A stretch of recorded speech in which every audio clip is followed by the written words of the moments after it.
Martin, damang-dama ang feelings ni Kimi kaya niyakap ng mahigpit. I'm overheated, can hardly sleep at night, doing crazy dreaming. You're the reason why. Hiding by the baby. Last Sunday nga ay live na nag-celebrate ng 29th anniversary ang Asap Natin To. Ang masaya sanang selebrasyon na yon ay napalitan ng lungkot dahil sa pagpanaw ng head ng Dreamscape Entertainment na si Sir Deo Intrinal. Isa kasi ang writer-producer sa nagtayo ng naturang show, ang Asap Natin To, kung saan umabot na nga ng 29 years sa showbiz industry. Dapat sana ay masaya ang kanilang selebrasyon at kasama nila si Sir Deo sa tagumpay ng programa.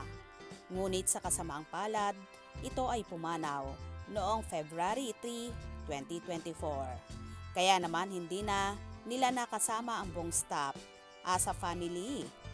Malungkot man ang lahat pero pinilit pa rin nilang maging masaya at mag-celebrate dahil si Sir Deo daw ang unang malulungkot kapag hindi itinuloy ang naturang selebrasyon at ayaw daw ng head na magiging malungkot ang lahat sa paglisan niya sa showbizlandia at sa mundong ibabaw.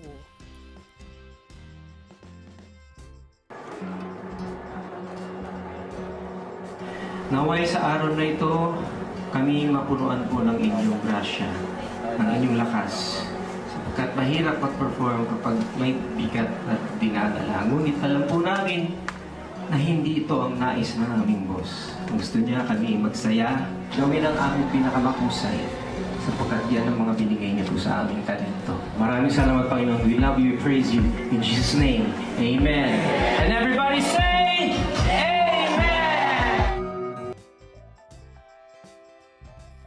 Samantala, kita naman sa video kung gaano niyakap ng Concert King na si Martin Rivera si Kimi dahil alam niyang super lapit ng dalaga kay Sir Deo kaya gano'n na lang ang iyak at lungkot na nadarama ni Kim.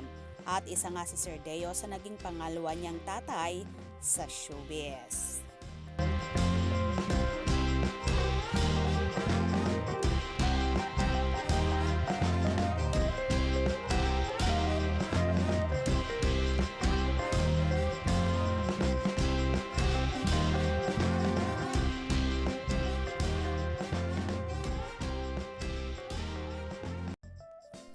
Si Sir Deo kasi ang isa sa nagbigay lakas ng loob kay Chinita Princess sa lahat ng bagay kung paano lumaban ng patas, kung paano magiging matatag at matibay, kung paano ise-separate ang buhay sa labas at loob ng kamera. Aminado si Kim na maraming bagay ang naituro sa kanya ni Sir Deo at laking pasasalamat ng dalaga na dahil sa writer-producer ay nasa rurok ng tagumpay ngayon ang karera niya.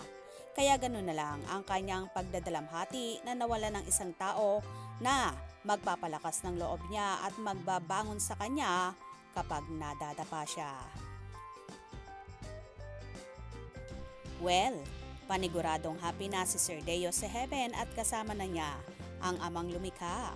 Ipagpatuloy niyo na lang ang legacy ni Sir Deo at spread ang pagiging matulungin at mapagmahal sa mga katrabaho, mga artista, bigatin man yan o mga veteranong artista.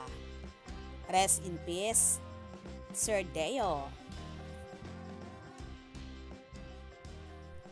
Kaya naman tumutok at wag na wag pahuhuli sa mga maiinit na kaganapan. Anong inyong magiging reaction sa bidyong ito? Comment below.